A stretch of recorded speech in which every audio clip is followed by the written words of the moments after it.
देखो उधर का कौन सा बस्ती में सगुन देखो सगुन देखो सगुन देखो। आपको बात सुन करके मुझे हंसी आते हैं। कभी बोलते हो कि सगुन देखो, कभी बोलते हो राज मोहब्बत की शुभ समाचार सुनाओ, कभी बोलते हो कि रंगल चलो। लगता वाला पंडित देवा जोड़ी बोल करो प्रमाण। अच्छा मलका बख्श करो बातों की संस्कार हुआ सियान ज्ञान न भैया अखिल तेरा किया घबराए।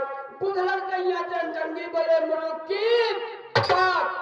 आधी रात्रि का टाइम है, आज बुधवार है, कार्तिक शुक्ल तिथि में आज नवमी पढ़ते हैं, महीना की नक्षत्र श्रावणी पढ़ते हैं, दिन का जोगा नक्षत्र आज पूर्वा फाल्गुनी है, 16 करते और 2 तारीख है, दिन बुधवार। इस टाइम में बोलते हो सगुन उतारो भैया आज बुधवार है, सोम शनिचर पूरब नहीं चालू, मंगल बुध उतर है कालू, बिफे कठिन करे पयाना, वाके समझो घर नहीं आना, रवि शुक्र पश्चिम जो जाई, हानि हो पर दस नहीं कोई यात्रा बनने पर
कोई छूट कर तो आप बार बार कहते क्या मैं भिक्षाटन करने वाला ब्राह्मण, सही में मैं भिक्षाटन करने वाला ब्राह्मण हूँ।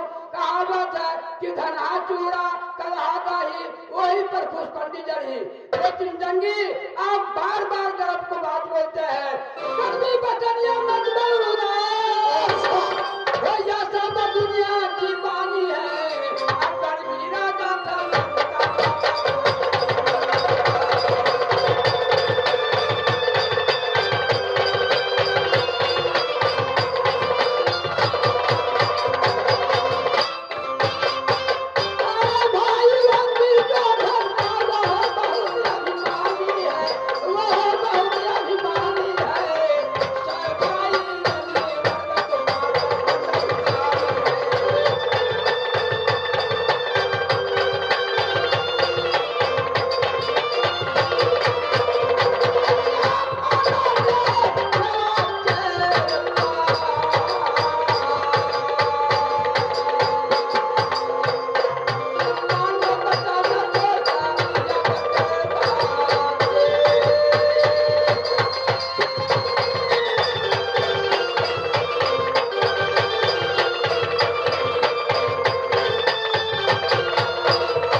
भाई जमाना जंगी तुम्हारे अंतर में आता नहीं था भैया आज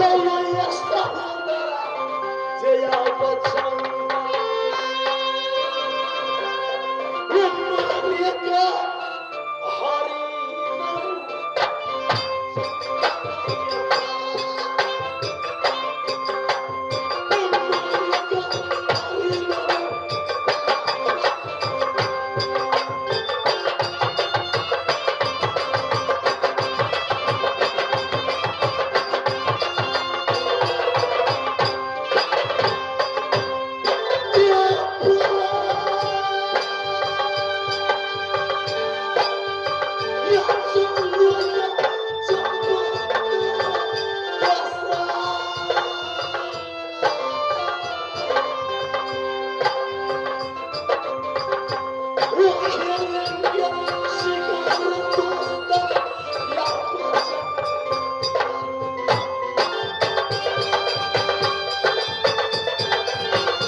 जंगल में जाना मना है, आज बुधवार है। यदि आप नहीं मानते हैं तो मैं क्या कहूँ?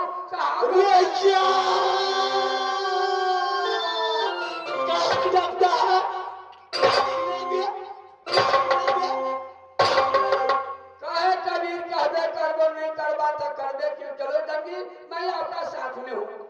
चलो रे सहोदरा पियरिया ये बा वो रास्ता थामो से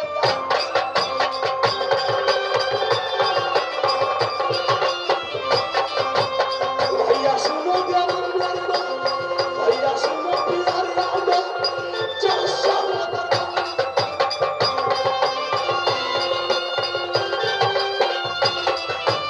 ये भी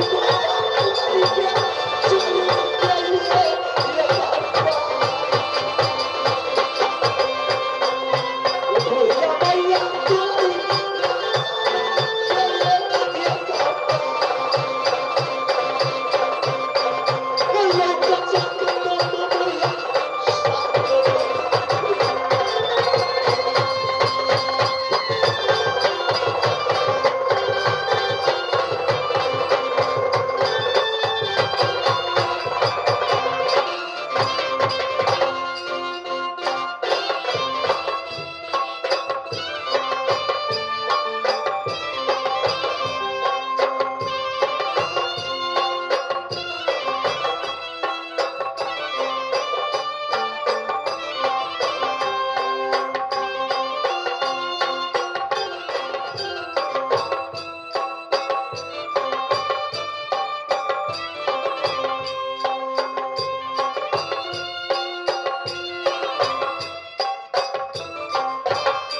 ये सुनिएगा बारावाना ये स्वामी।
सोई थी।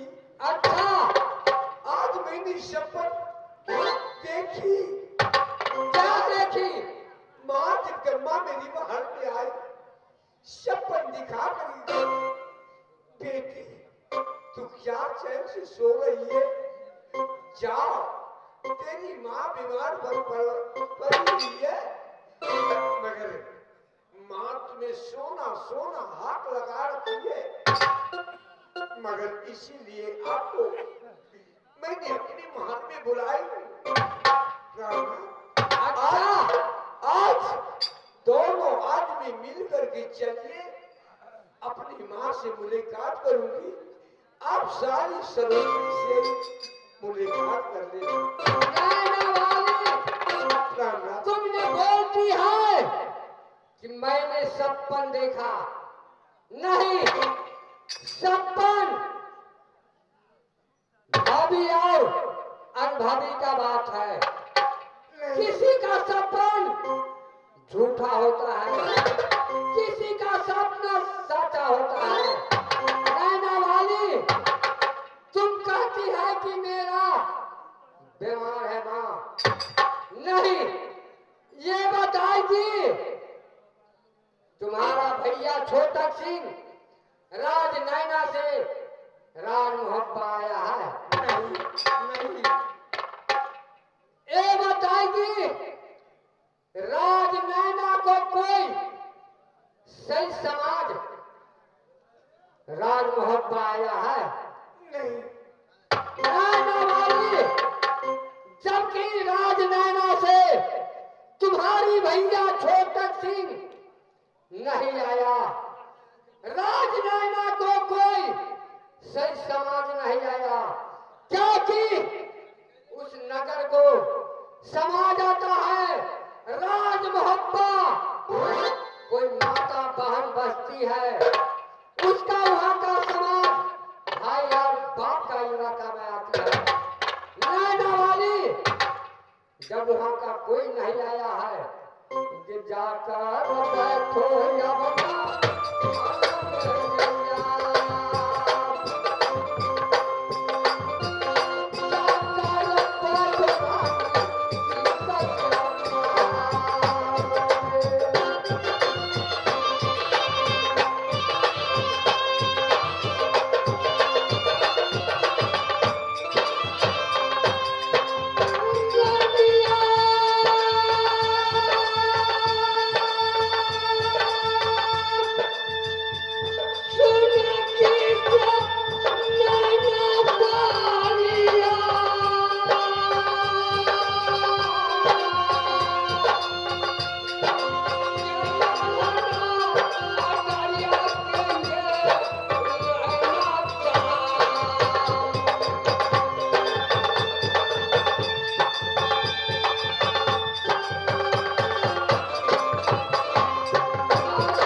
तुम जाओ अपनी लाल पर आराम करो।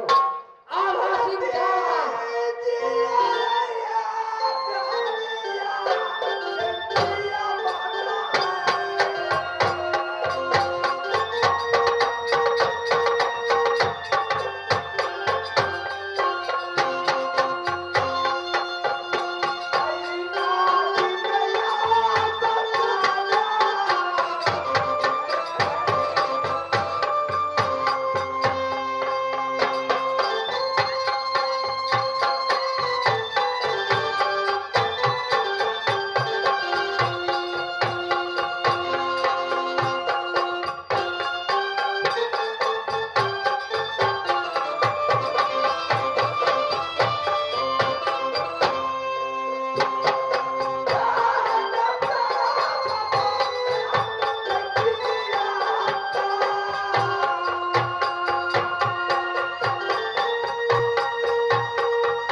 तुम्हारी नैना जाने के लिए लौटा नहीं देगा। जाओ तुम अपनी पलंग पर आराम करो। आधा सिंह जा रहा है अपने बंगला पर राज का संभालने।